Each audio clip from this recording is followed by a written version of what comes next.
Okay, everybody on time.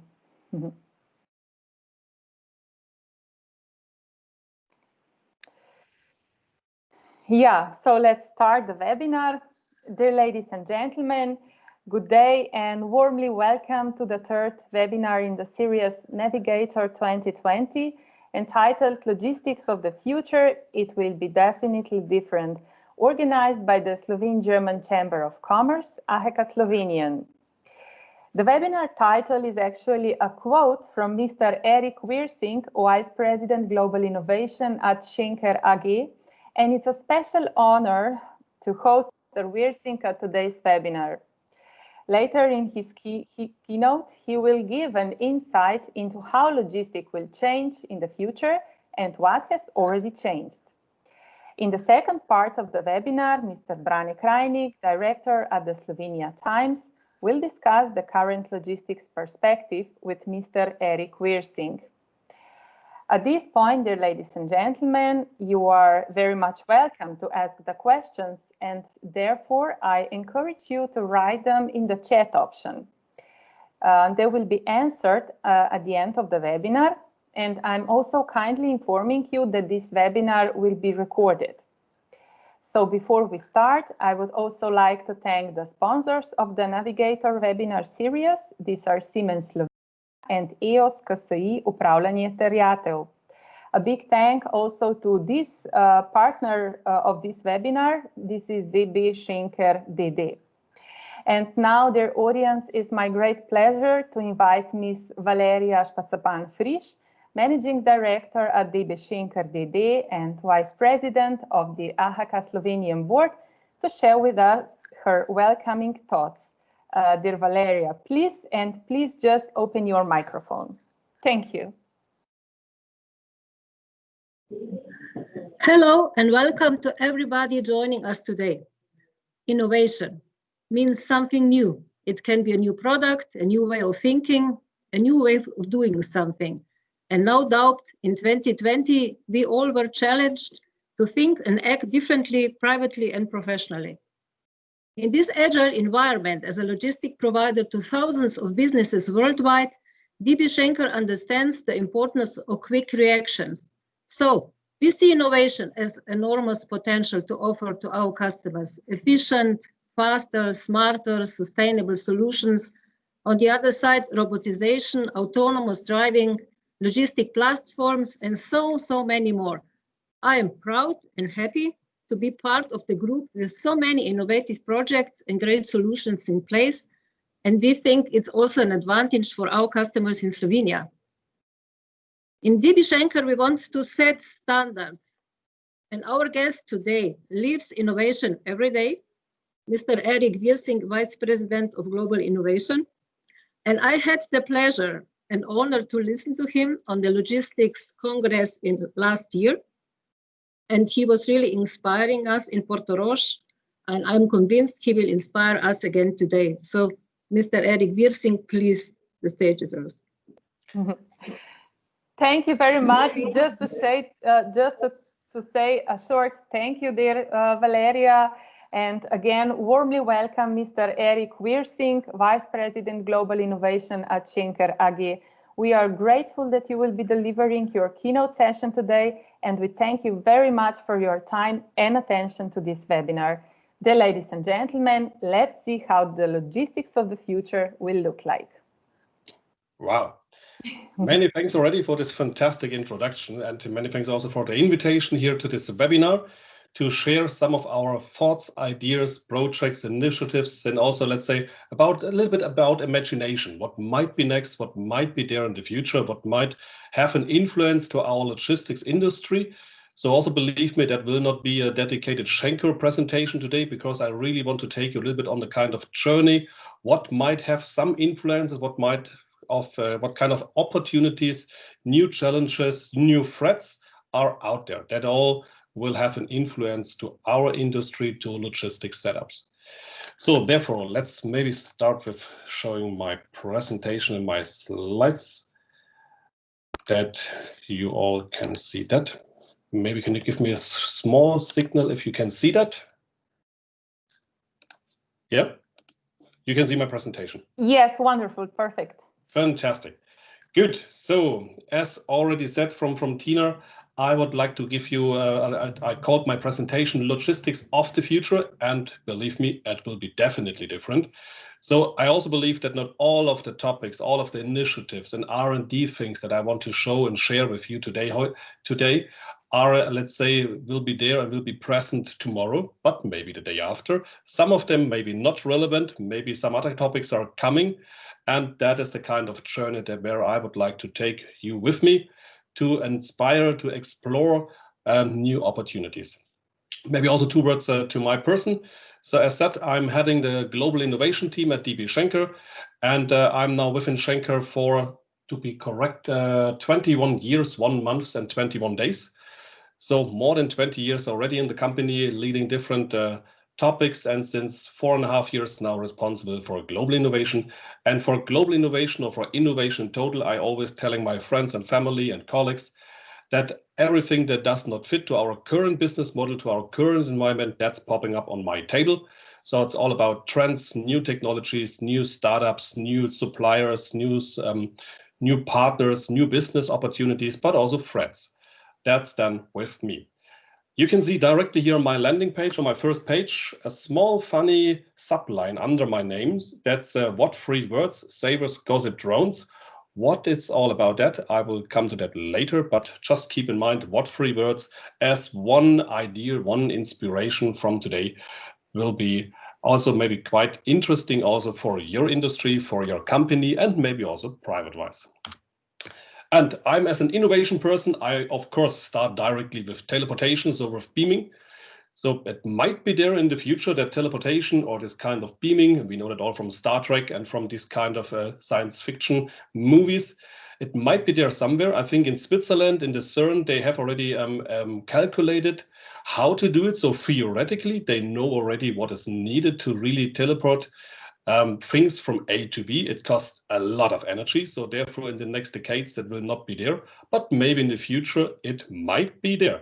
And then, of course, we as a logistics company are in big trouble then, because what is then our business model? How do we earn money? So maybe we are doing then spare part logistics for beaming stations, but latest then we have to find something new. But for today, the question is, what do we do in the meantime? Everybody who has no clue and understanding what is Schenker doing, so maybe some small numbers, and that's the only company slide here. We are founded roughly 150 years ago, 76,000 employees in 130 countries, and the revenue in 2019, 17 billion. But these are great figures, and it's also a great responsibility to be aware what's going on there, and to also give, let's say, this 76,000 employees a value, or to provide a value also to our customers. But I'm, as an innovation person, then always telling my colleagues, yeah, so what? Because that will not protect us for the future. Only to have great numbers, only to have, let's say, some revenue on your bank account, or let's say some money on the bank account, that will not help us for the future if we are not preparing for the future. And believe me, again, coming back to my title, it will be different than today.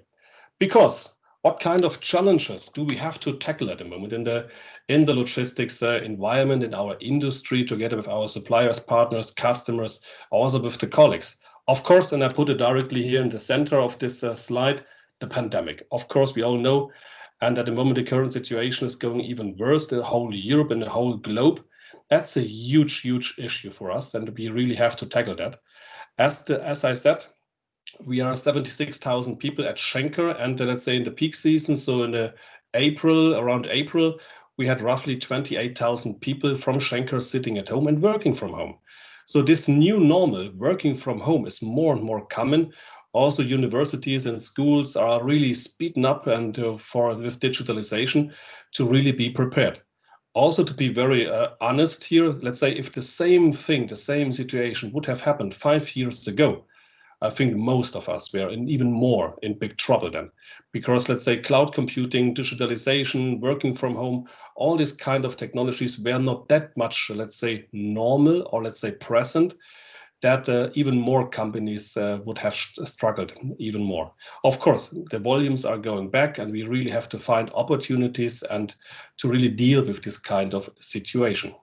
But I think also this kind of pandemic is always also a starting point for new things. When you also imagine when what was 2008, when we had the world economics crisis globally, that was also an impact to the world economic on a global scale.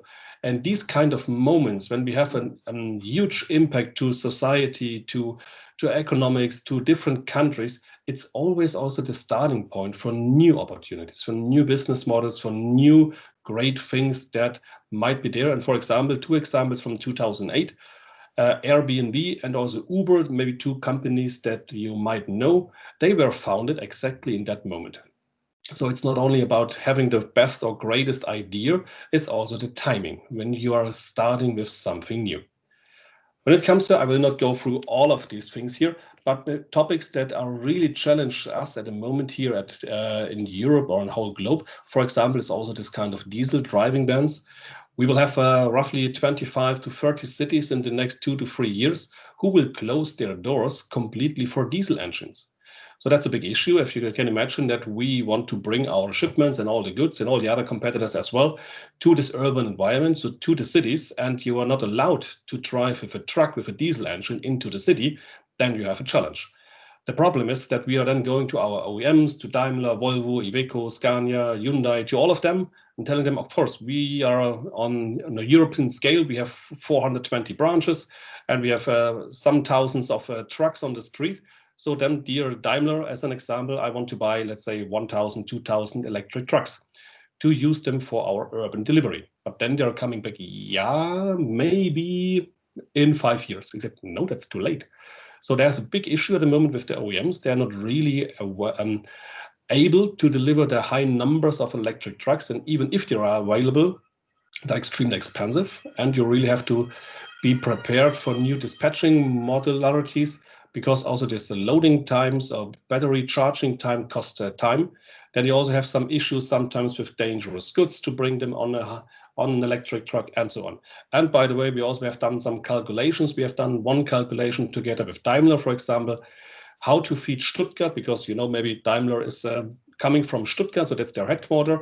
So therefore we have done a calculation, how many electric trucks do we need as Schenker to feed Stuttgart and this whole environment of Stuttgart with the shipments of Schenker. That was exactly roughly 25 of these trucks do we need. But our branch is in Ilsfeld, so that's 20 kilometers outside of Stuttgart. And when we would bring this 25 trucks at the same time in Ilsfeld on the power line, then it's getting dark in Stuttgart. So even the infrastructure networks are not made for that. And if you go into your local infrastructure provider and ask them, are you prepared for a bigger power line? Are we able to do this? That, yes, we can do that. How long will it take? Maybe 10 years. So, next issue. But that's a topic we really have to tackle. So therefore, we're also jumping on different opportunities, refitting trucks, and what will be even more interesting coming from next year for the whole European Union.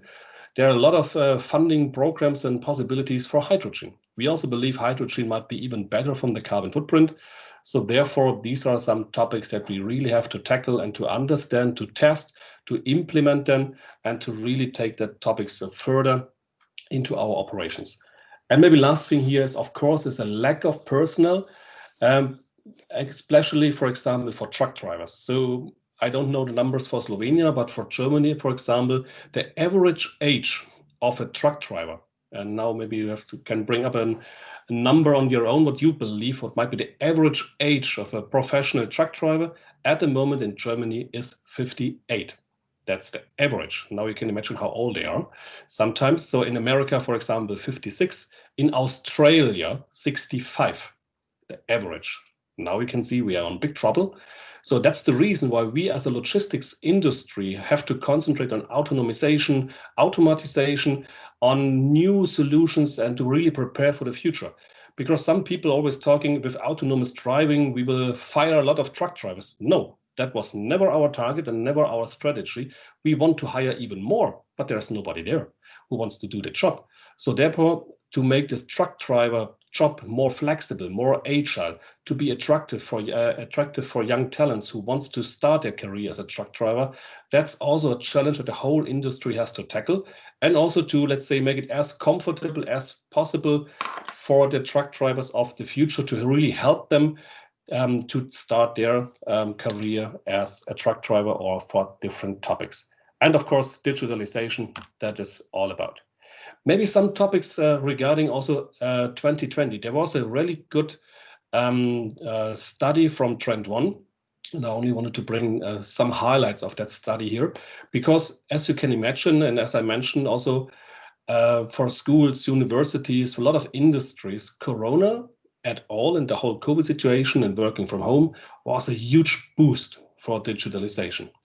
It increased a lot of relationship with partners, but after this short-term innovation actionism, now many companies are going back to, let's say, some initiatives, and all the long-term things are a little bit more, let's say, will come later. So, and that is something that we really have to be aware how to create and use these kind of new setups, these new functionalities, to really digital all our behaviors, all our connections to customers, to suppliers. And when it comes to resilience and what's going on there, as you can see, China really has become a strong player. And maybe you have seen it in media. So China, when they are getting as a country, they are have their 100th university in the year 2049. And until that, China wants to be the strongest country on the whole globe. So therefore, they're investing like hell in new things and new topics. And they really start already to invest in a lot of startups, a lot of new technologies, in artificial intelligence, in IoT, in machine learning, in robotics, in autonomization, in everything. So our problem here in Europe is that we really have to see and to close the gap between China and USA. USA is a little bit more behind, I would say, at the moment.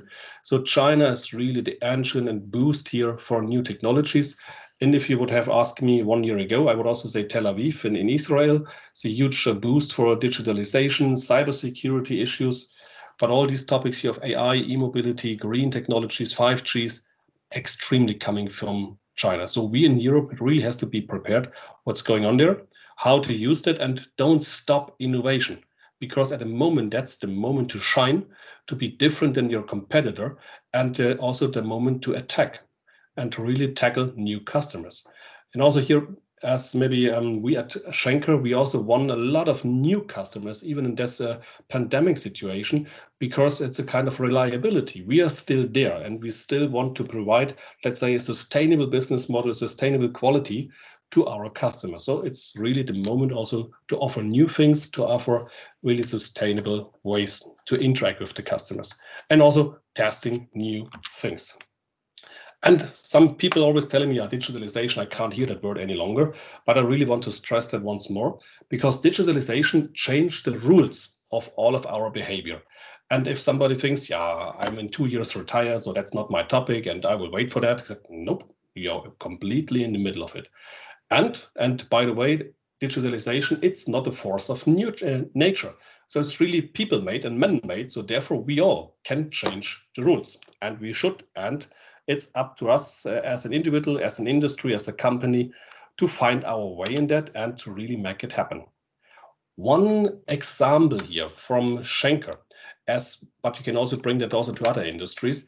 We believe in total that the logistics market will grow over the next years. Of course, 2020 is a little bit different, but in the next years that will come back.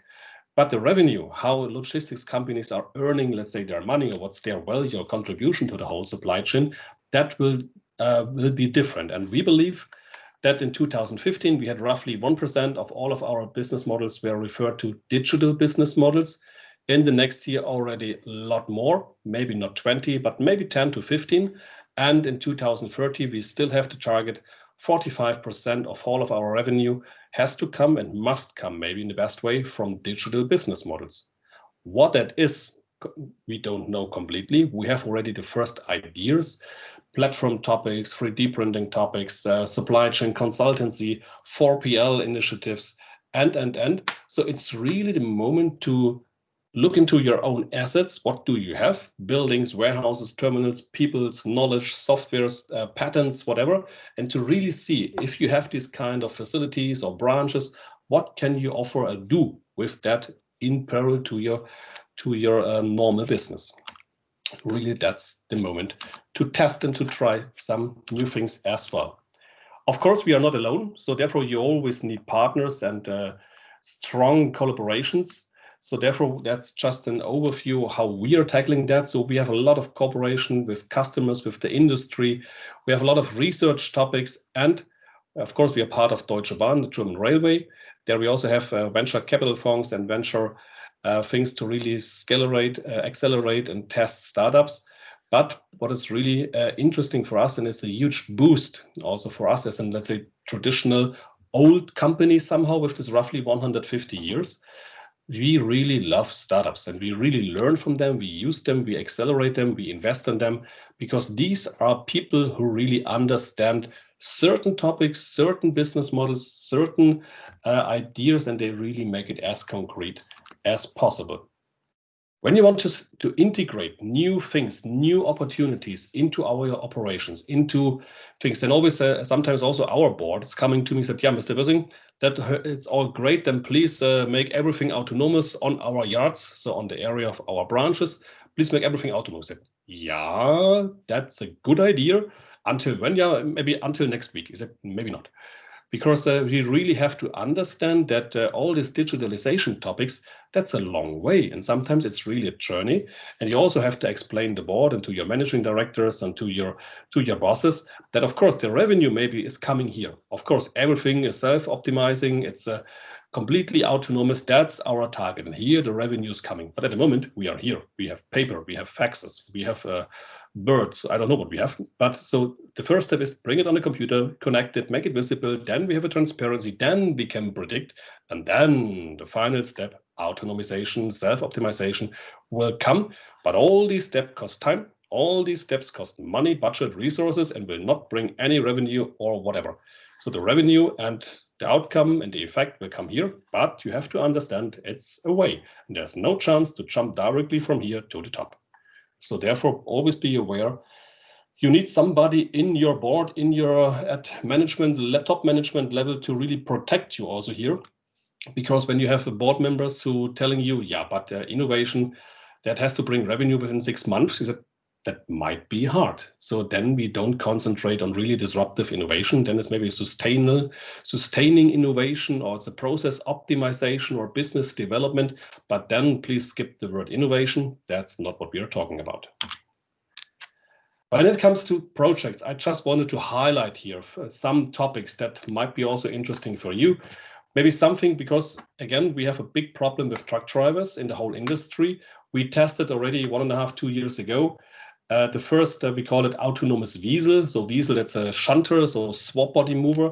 So that truck that you can see here in this first movie, that is driving without a person. So you can tell the software, there's the swap body, so this is a container with legs. Please bring it from that angle of the branch to the gate number 15. Then the truck starts the engine, drives under it, lift it up, bring it over, lift it down. So that's the truck. Completely autonomous. We will even extend it this year also for trailers, because we not only have swap bodies, also trailers are important. The second thing here is cargo bikes. As I said, 25 cities closing the doors for diesel. So we really have to find new concepts, new opportunities, how to bring the shipments into the city, how to feed, let's say, the media markets and all the stores there. So that's one concept, that's a bike. By the way, we are transporting with this bike 700 kilogram. So these are like two flexible boxes. You can preload them, and then you have some small wheels here, can bring them down. I always telling the people that's a part of our health management for colleagues. So because these are really our fit colleagues, but it's really a bike. Funny enough, there are only 2 regulations in whole Europe. When is a bike a bike? There are only 2 regulations, 86 centimeter wide and 250 watt from the energy, because these are e-bikes. But with this under 250 watt, 86 centimeter, still a bike. Even if it's 10 meter high, 10 meter long, 10 ton heavy, still a bike. No number plate needed, no driver license needed. A student can drive it. So that's really a cool thing. The third one here is electromobility. That is something what we are also testing a lot of suppliers here, and we also have the first CO2 emission neutral city hub here in place. That's in Oslo. And when it comes to training and to train employees or colleagues, we also established VR forklift training. We have established now different VR topics, but we also learned that forklift driving is everywhere the same, more or less. So we really established the VR glasses, a steering wheel, the pedals, the joystick, and also this chair where this lady is sitting on is moving. So you really feel and get an impression. If you're going left and right and hit the wall, you will feel that. It's that real that we are now talking at the moment with some regulation authorities to really get the forklift driver license only by exercising in the virtual environment. So never sit in a real forklift, but getting the real driver license to really drive them in the forklift in the future. By the way, also really cool for training. So we have some branches where we have to train people normally 3 days a year for a certain topic. Now we could reduce it already to 2 days with the same outcome. So that is really something where topics are helping and technology are boosting things and make it faster. When it comes to startups, as I said, we love startups. That's a great opportunity, not only to use them as a supplier or as a, let's say, corporation, but sometimes also as an investment. And by the way, we are a logistic company. Sometimes startups are also manufacturing something. And then, believe me, in the first step, they have no clue about logistics. So you really have to educate them, help them really to understand logistics need, and helping them also then to grow with their business. And mostly they need a contract logistic help. They need some square meter in the warehouse. But if a startup is working and doing their job quite probably, then maybe they need this week 20 square meter, next week 500, and 2 weeks after 10,000 square meter. So it could be really a high potential of growth. But my savers gossip drones, this what 3 words topic, that's exactly this one. If you have never seen that or used that, that's quite a funny thing, an easy thing. What they have done, it's a small company, small startup from London, from UK. Well, they're not that small any longer. I think 250 people already. But they have they know that logistics companies and all other companies are struggling with addresses. And they have defined addresses in a new way. What they have done, they put a grid around the globe.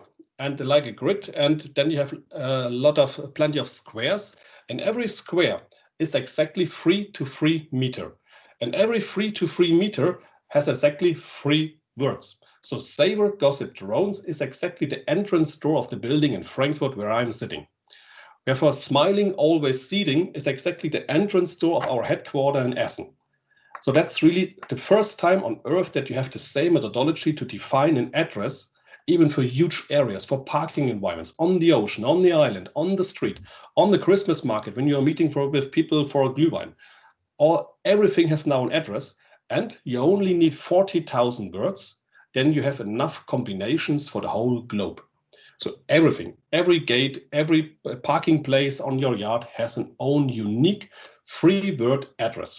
That is something that really helps. We integrate it into our booking systems. Our fairs and exhibition colleagues love that because then every booth on a fair has an own address. So really things that are helping. And as you can see, these are some of the startups that might be also interesting for you. What 3 words with the address thing? When it comes to warehouse optimization, and that's, by the way, Markus, my boss, that's our CIO and CDO, who's really driving these topics further. And it's also something, startups, and when you're working together with startups, let's bring it as high as possible also into your organization, because of course, startups are failing. And that is always a risk, but you have to be aware that you have to test a lot of startups, and then there will be some topics in where will be hopefully a great success. Gideon Brother is an HEV with artificial intelligence, and that HEV is driving in the same environment where people are. Normally, HEVs are in a closed shop with a fence around, but here we have really startups who are learning and are in the same environment where people are. And these 2 things I want to show you on a separate slide as well. But Einride is the first truck who is completely autonomous, fully electric, and driving on public road. So that's quite funny. That's a cooperation that we started with Einride in Sweden. That's a Swedish company. And we started that pilot together with them 1.5 years ago, I think. And funny enough, because we went to the Swedish government and applied to get the permission to drive on public road. And we applied to get the permission as a slow-moving vehicle. So that's the wording, slow-moving vehicle. But then the Swedish government came back and said, no, Schenker, that's not a slow-moving vehicle. That's a truck. You're getting the permission as a truck. I said, oh, we didn't expect that. But of course, we are taking that then as a truck. But there's a big but, because there is a person sitting in the office, not driving the truck, but have an eye on the truck. So sitting behind 6 screens, could stop the truck if something happened. But then the Swedish government told us, of course, if the truck is then driving the road and there's the person sitting in the office, then the person in the office needs a truck driver license. So, that was not good for us because we were not expecting that. And that was a 45 people startup at that moment, and none of them had the truck driver license. So we had to do truck driver license, and then the tests are going further. But a cool thing. And the last thing here is Volocopter. Volocopter is a startup from Germany. And as you can see here, that's the Volo drone. And I wanted to show you that in a moment on the biggest picture. That's the Einride topic again. As you can see here, 20 ton, 200 kilometer. That truck can drive more than 100 kilometer per hour. Of course, we're not allowed to do that, but theoretically it can do that. That's, by the way, Adam. We now got Bruce. They all have names. So Adam was, I think, 12 pallets. Bruce has now 15 pallets space. So it's really a truck driving the road without a cabin, and without a cabin means 2.5-3 meters more loading possibility. So a good thing.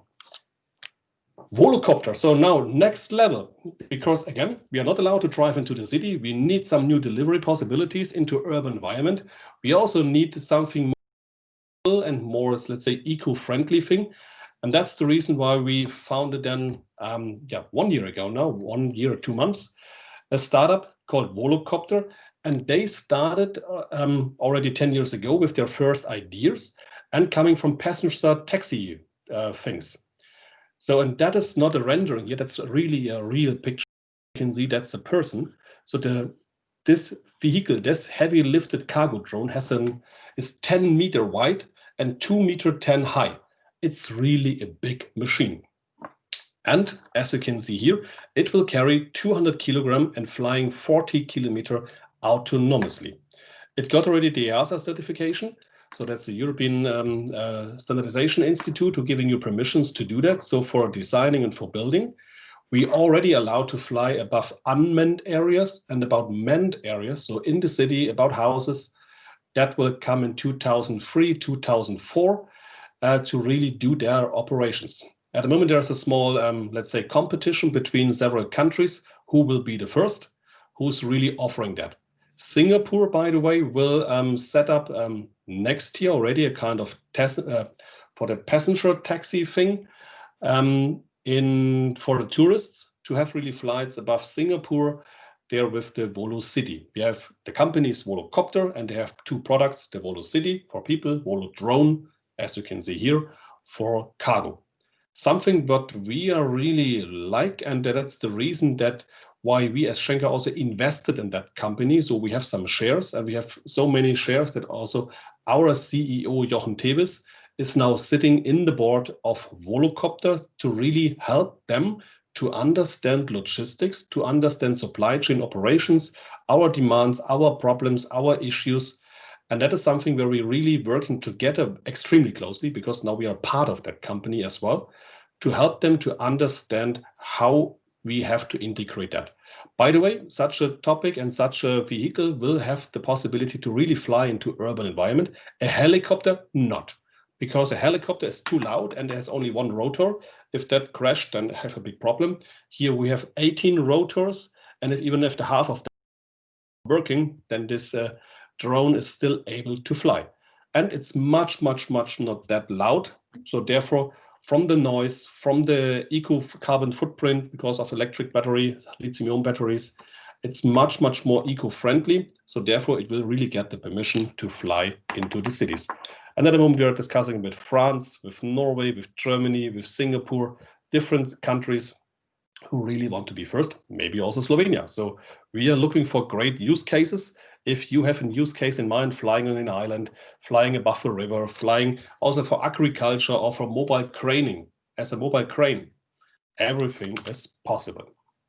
And of course, if no startup is there, if no supplier is there, then we bring it into the lab. Also something where logistics industry really have to speed up, because you really need, beside normal suppliers, besides startups, you need to think in R&D activities. We have a lab since 5 years in place, but that is really something where we really learn and educate our colleagues and people as well. And that is something that I could highly recommend to everybody, to really join forces with scientific institutes, with universities, to get also a connection to these young people, to these young talents, and to develop things together. And it's not always a high budget is needed to develop something together, because they're extremely willing, supportive to think really out of the box and to establish new ways of thinking and ways. And of course, when it comes to data and again, digitalization, it's all about that topic. We as a logistics industry, we are sitting on a huge data, let's say, possibility. So we have millions of data, and let's say until 4 or 5 years ago, no one was really dealing with these kind of data in a better way. So that is something, give it to some students, start a hackathon. So invite really some nerds, some creative people for a weekend, give them openly and transparent data and give them the challenge, what can we do with that? We also have done that several times. We have now an own data analytics team who really loves data. So these are formerly known as nerds. So we really love these colleagues, because they are now establishing algorithm. They find pattern within our data, combine data with weather forecasts, with holiday seasons, with traffic information in real time, because then you really can predict things. And there are algorithms that we have also not expected in the beginning. So we now know 96 to 97% correct how many shipments will be there tomorrow on a normal land branch. Where are they coming from? What's the volume? What's the size? And so on. So all the information, 96% correct by tomorrow. 94% correct for in 7 days. And by the way, 92% correct in 4 weeks. If you know 92% correct what will happen in 4 weeks, then you can order a truck driver today, and then you're getting one. You can plan your warehouses, your terminals, all your setup of your infrastructure and stuff, and to be really prepared. So a topic that we really love to establish this kind of algorithm and possibility. It always starts with computerization, bring it together, make it transparent, then you can predict things. So all these steps, what I mentioned before. So the question is, what's next? I think that's already a lot, but maybe some examples more. What we're also doing here, electromobility, the drones, this VR training, but also blockchain is a huge topic, but also they are very transparent here to you.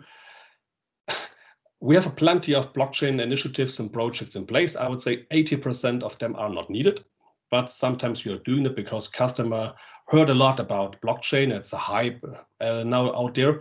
And then the customers are coming to us, can you please do that?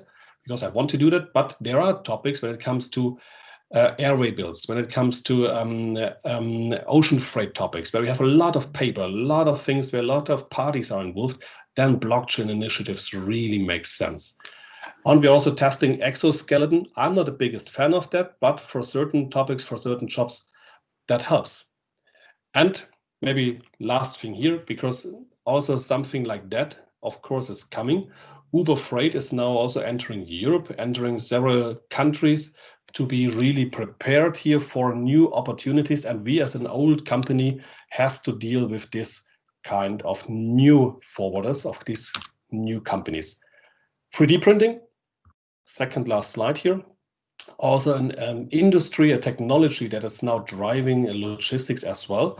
So additive manufacturing will really disrupt a lot of industries. As you can see, Adidas is printing shoes, not about, let's say, horrible feats. No, that's about a reduction of waste, because you have the same material. What you need to produce a sneaker is also waste. So by now with 3D printing, there's more or less no waste. titanium, ceramic. You can print that car here and you can buy it already for 17,600 euro, completely 3D printed. And by the way, it's only a two-seated car. They are telling you, if you got a child, then you maybe need your new car. I said, no, please come back with the car. We deassemble the car, taking some more material, make a three-seated car out of that. Already possible. And Dubai announced already 2024, the first skyscraper completely 3D printed. And they told already to the public in 2030, 40% of all new buildings within Dubai will be 3D printed. So the whole construction industry is changing because less waste, much faster, better isolation, and this Stradivari here as well, 3D printed. So that's really a technology where we also starting to use and to offer that to our customers. We printed already 7,000 pieces last year. Plastic, aluminium, steel, titanium, that's all 3D printable. And normally logistics people don't like 3D printing because normally we want to ship things and want to store things. And now we are coming and telling, okay, now we're printing on demand locally. It's a horror for logistics people, but anyhow, we know that kind of technology is out there. And if somebody is disrupting our business model, then we should be a part of that. And that is our decision to be really a part of that. And last topic, midterm, long term.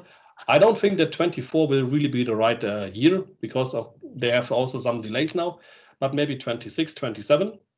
That's the Hyperloop. That's the first test track. That's a vacuum tube for people and cargo. The first test track here in Nevada, the maximum speed is 1,224 kilometers per hour. So that's really fast. There's nothing fast on Earth. Also driven by Elon Musk and with several initiatives, and also Virgin Hyperloop One from Richard Branson and so on. The first test track in Europe, by the way, there are two rumors at the moment, maybe between Frankfurt and Amsterdam or Vienna and Bratislava. By the way, Vienna, Bratislava today, 1.5 hours with the Hyperloop, 8 minutes. So that will change distances, and that is coming in the next 10 years. We have roughly 15 initiatives all over Europe, all working on Hyperloop. And also Deutsche Bahn is cooperating here with some Hyperloop companies. That's a technology, that's the next business unit, because we have then land, air, ocean, pipeline, and Hyperloop. There's really a new transport mode. And that will come in the next years. Elon Musk wants to connect East Coast, West Coast in America. The Russian people talking about connecting St. Petersburg and Moscow. And there are also some ideas how to bring shipments from Hong Kong to Hamburg, Germany. Normally with sea containers, some weeks on the ship, but then 40-foot container, Hong Kong, Hamburg in 1 day. So distances, it's all close by. That is the technology that will really come in the next years. It will give us an opportunity for even new thinking, new business models, but be prepared for topics like that. That's me. If there are any more questions later and also after the webinar, please contact me on LinkedIn or just call me or write me an email. Feel free to challenge me and also to bring up if I said something wrong. I would like to learn as well. So please feel free to do that. And overall, that's my credo. Stay hungry for innovation because there are so many opportunities. The biggest challenge at our current time is to find the focus, to find the right things where you are starting in, and to not fall in love too much with certain topics, because on a certain way you also have to say, there is no value, no revenues coming, stop it, next topic, because there are so many of them out there. Many thanks so far. Thank you so much. Vielen lieben Dank for this amazing and now and future-oriented presentation, Mr. Erik Wirsing, where all the challenging perspectives and burning issues have been covered. I believe if we would be now offline in one room, there would be a big round of applause. And really, thank you so much. These are just amazing facts. And now I am happy to announce the second part of the webinar, in which Mr. Brane Krajnik will be interviewing you, Mr. Wirsing. Dear gentlemen, please, and dear ladies and gentlemen, we are still looking forward to your questions in the chat. Just feel free to ask anything. We have now really great guests, and maybe I believe you will get inspired also by the interview with Mr. Krajnik. Please. Hello, Tina. Can you hear me? Yep. Perfect. We can see you and we can hear you. We are connected also. Thank you very much. I mean, it was very inspiring, your presentation. And I'm not sure if I'm here still in Ljubljana. And so, as you explained at the end, I mean, we can be in a hyperloop very soon, and already we will be somewhere in Germany. So it's really impressive. It's somehow it's a bit shocking, but let's go to our reality now. And I read recently one of your interview, and you mentioned that logistic is absolutely sexy. That's what you said. What exactly did you have in mind in context that logistic is, of course, far more than just transport from A to B? As you can see, let's say in my presentation, it's really much more than only transport from A to B. And even when you're working in a global company, then you have great opportunities for everywhere, for the whole globe, for being everywhere on the globe available. So, by the way, sorry. And to test new things, to be prepared for the tomorrow. And it's international. It's you're dealing with all industry, with all customers. And if you're, let's say, in one certain topic, then you have your one certain topic. Then maybe you're an expert on one topic. But logistic is always sitting somehow between the chairs and dealing with different regulations, different opportunities. And you really have to be agile there. And therefore, I say, if you really want to see many things, develop many things, to be really a part of the future and society, and as we also recognize now in the Corona pandemic, logistic is really system relevant. So everybody needs it, and everybody feels and get the feeling when it's stopping, and when we are not there. So the best logistic is always when you never see it. That's like normal, but in the moment, I think everybody got the feeling and the impression. A lot of opportunities also to grow and also for personal development. We also see when people start their apprenticeship at a logistics company, how they end up in the future. So different industries really love logistics people. So it could be really a starting point for even another career. Yes. And what is right now in core of DB Schenker Innovative Industry Solutions this year in 2020? So one big initiative, of course, is our Volocopter initiative. So all of this investment to really help them to understand our demands and needs. 3D printing is a huge topic where we are working on to really establish really business models for our customers. Of course, when it comes to data, then we also starting really with virtual supply chain management, with data consultancy to our customers. And of course, there are a lot of internal processes like RPA. So also this kind of chatbots and autonomization things. We recently launched the first chatbot. We called him Betty. So that's our first virtual employee.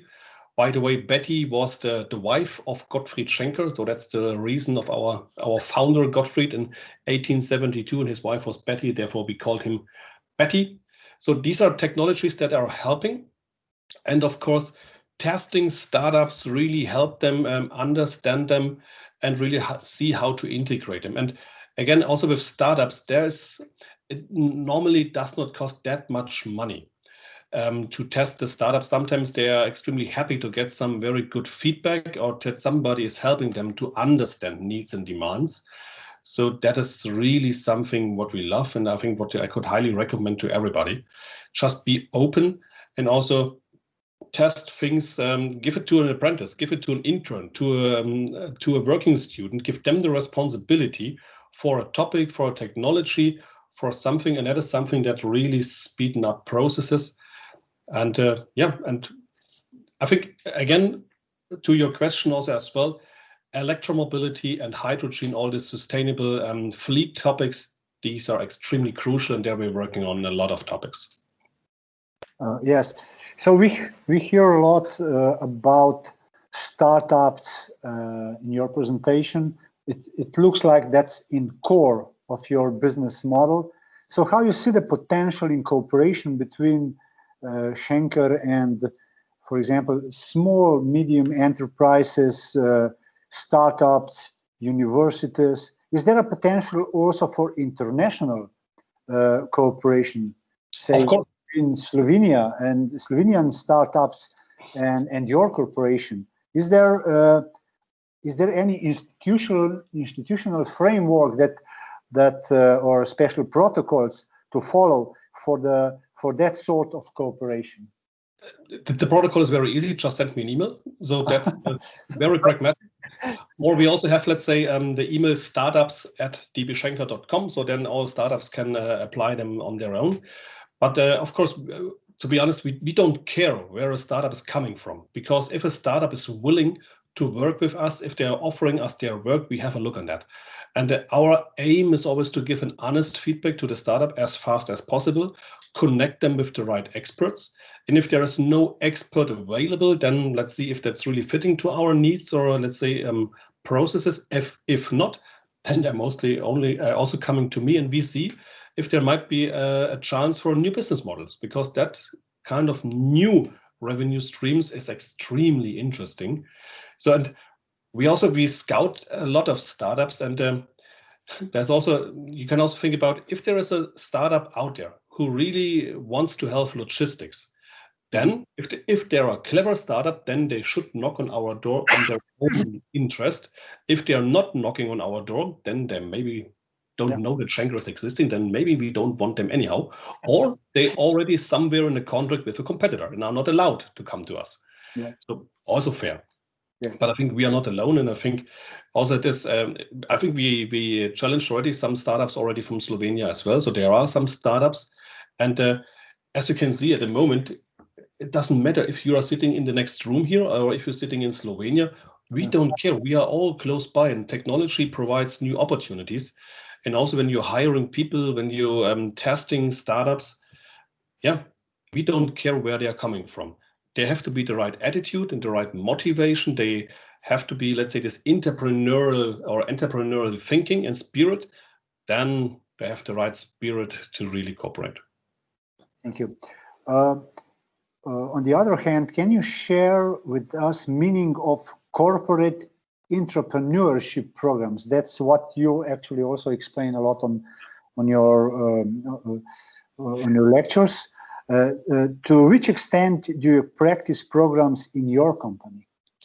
So I think I'm a big fan of this kind of thinking, because if you're not able as a company to provide, let's say, your colleagues a framework where they can bring their ideas to, or to really, then they will leave the company, start their own business, and in the future they are competitors.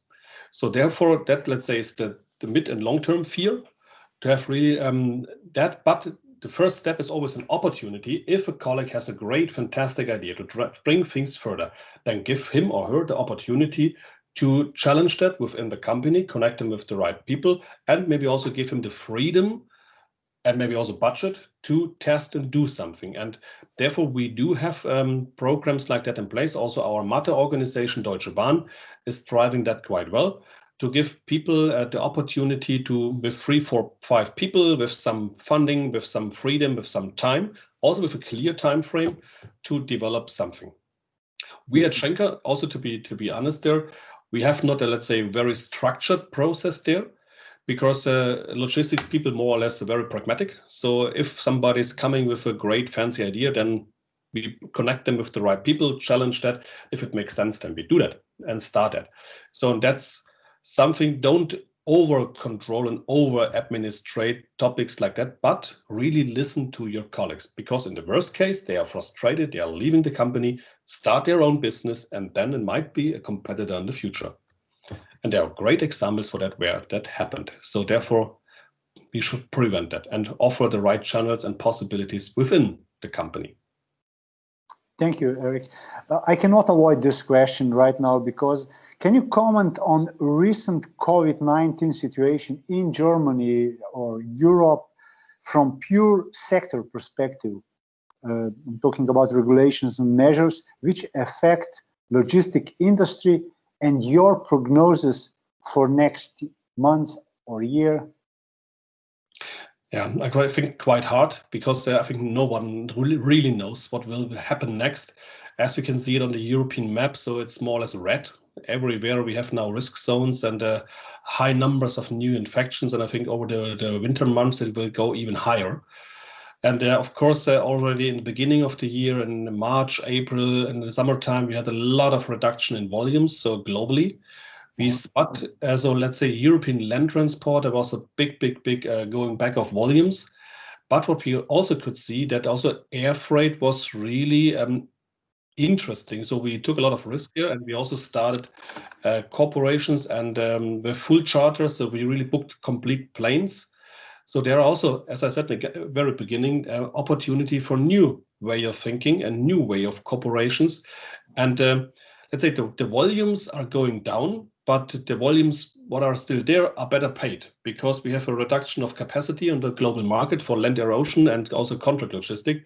So if you have your, let's say, processes and your operations under control, then somehow you are prepared. I think everybody recognized how important IT is and was. And that's also quite funny because my boss is the IT boss of Schenker globally. And to be the IT boss of a company, it's normally like to be the soccer trainer, and everybody knows it better. But at the moment, even my boss got everywhere, let's say, a very good support. Is a great job, Markus, and we are so happy that IT is working because now in this pandemic, you really see the true character of a company and also of people, how they are reacting and behaving in this kind of situation. So I think if the second wave, and I think we are now in the middle of this second wave, will not go too long, then I think logistics is still needed. As I said, we are system relevant. So therefore, still opportunity, and also to show to your customer that you are still there and that you still believe that even after that we need logistics. We recognized also in some countries where some competitors stopped business completely, and in some countries where we're somehow alone. So then we won customers like hell because all the other competitors had left the country or stopped their business or operations, or were not working, or were not able to work from home. So that is also something, these kind of cloud topics, security topics. And that's, by the way, a huge issue. So we also can see a highly growth of cybersecurity attacks, and not randomly attacks, so really dedicated to Schenker, and with very creative homepages and email phishing topics. So that is something where we have also to educate people, to train your staff and employees how important the right IT setup is to be prepared. And of course, if we have now going down of economics, then of course it will have an impact to our industry. But we still believe and hope that we will cover that. But the next weeks, I would say until March, April, will be quite hard for everyone. And when the vaccine is maybe founded, then we will also have half a year, maybe until we have a huge number of people who got that. But yeah, so until, I don't know, summer next time, it will be different. And when the capacities are back to beginning of 2019, I think that will take some years to really come to the same level where we started. But also such a pandemic is somehow like a cleaning thunderstorm. So because you really have to think about what are you doing, what are your values, what is your, let's say, behavior. Also our human being and human behavior has changed.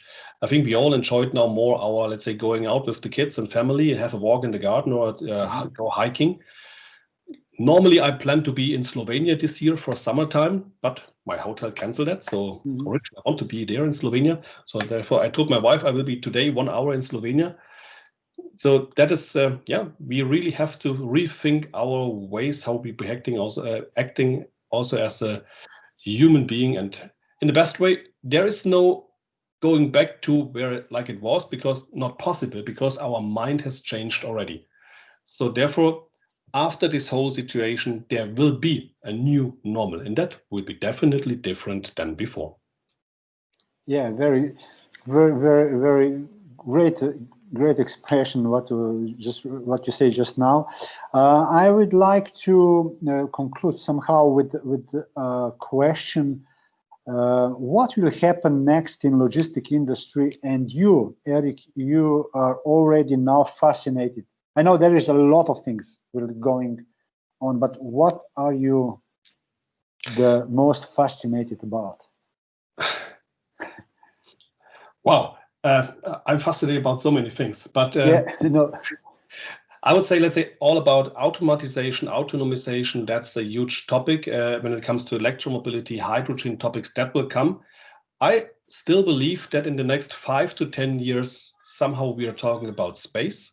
So I also believe that all this kind of space possibilities, space transport will not be that big business model, but it will start. So therefore, even the next maybe 10 years, we have to deal with topics and possibility. We can see Blue Origin and SpaceX and all these companies who really active on these kind of ways. So coming from automatization on land transport, autonomous ships already there, autonomous flying will be there, autonomous trains already available.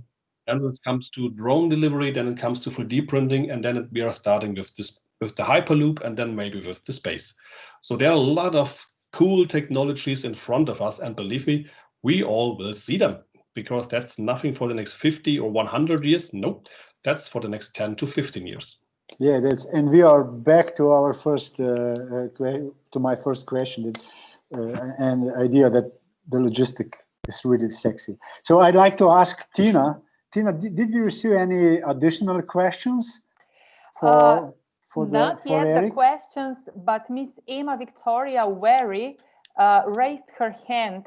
So, Yes. dear madam, you are just warmly welcome to put on your microphone and just ask the question.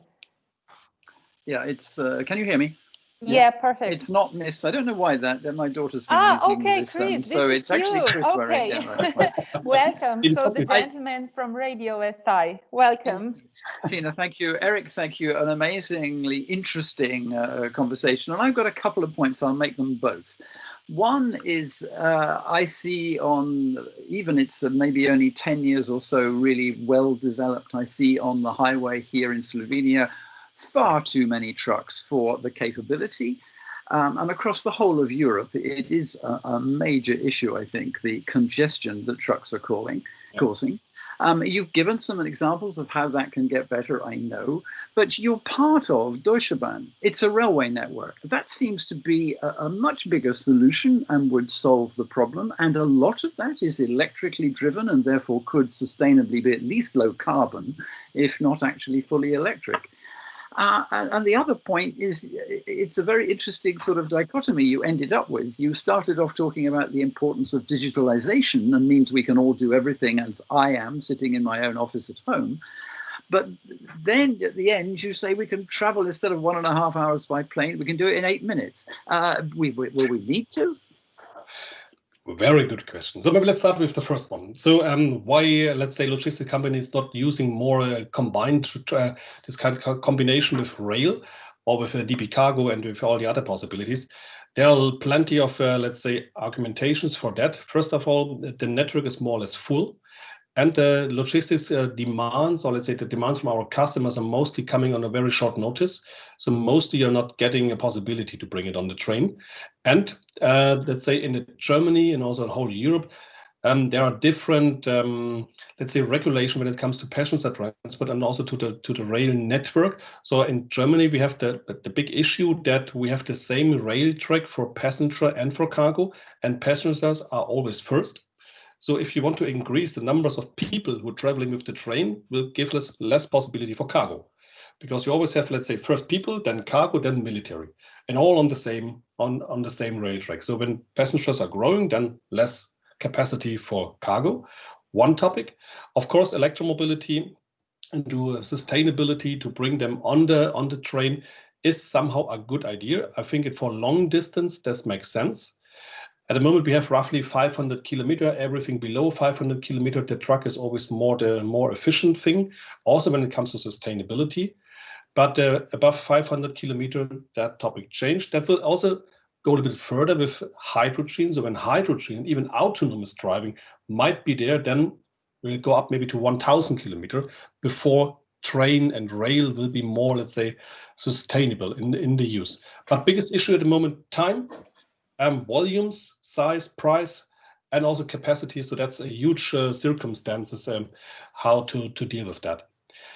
When it comes to Hyperloop and to this kind of digitalization and possibilities, I also believe that the Hyperloop technology will start first with passenger transport, and because I think maybe a person is willing to pay more for speed than the cargo. The same like the Concorde several years ago when we had the Concorde, there's always a certain number of people who wants to travel faster. And but you're also right, when maybe teleportation or whatever might come next might be there, they maybe don't need that. So there are some, let's say, technologies out there who are, let's say, working in different directions. Do we really need drones, or do we need a cool 3D printer who can print the spare part on demand locally in my office? So no need that a drone is bringing me the spare part. Let's see. I think you need somehow this kind of competition and see what kind of technologies are faster. I think people still love to meet people physically. I think that will not change, because in our human being, we are people, and we are we love to interact and to live in the ecosystem. So therefore, this kind of interaction with a really human being is a lot more interesting than only do it in the virtual way. Of course, we're also testing 360 live streaming camera possibilities with VR glasses, when you have the feeling there's an avatar standing next to you, but he is sitting in Tokyo. All is there. But on a certain moment, you really need to meet. So therefore, I still believe passenger transport and that people are meeting each other will not change that fast.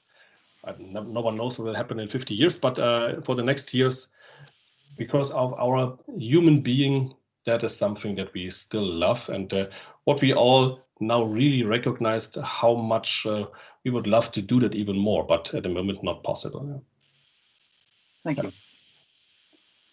you. Chris, thank you very much for your input also on such an interesting topic. Tina, we have another question, or? No, we don't have any questions, but dear ladies and gentlemen, again, you are really, really kindly invited to ask something, because now otherwise we will slowly end this wonderful webinar. Yeah, and so if there are really no questions, I'm kindly asking gentlemen, Mr. Wirsing and Mr. Kreining, whether you would like something to add to conclude with. Otherwise, I will just share some thoughts at the end. And yeah. Erik, I'll give you a floor. I think I said already a lot, but maybe as a kind of a conclusion, try new things, be open-minded, and the most important thing is be curious. Be curious to understand new things, new opportunities. Really be open to test things, give them a certain time to really get more understanding on that. And yeah, give the young people the responsibility for new technologies and for new business opportunities. And maybe also start couples in your company with a person who is quite a long time in the company and a fresh person, to have this kind of knowledge sharing also between young and old, and really hire diverse teams. That is maybe also something I missed so far, because if you always hire the same people with the same attitude, with the same culture, with the same language, with the same, coming from the same village, maybe that will, let's say, make your life easy, but will you grow and develop your company further? Maybe not.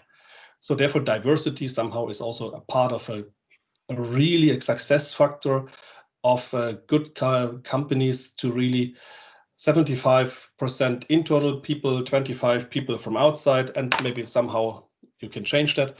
But you need diversity, different cultures, languages, natures, whatever, and backgrounds, and then you really will come up with new ideas and opportunities. Thank you very much. Thank you. I just like to add from my side that in digital era, I still believe in more handshaking. So I hope that next time we will meet in a live event, and that we will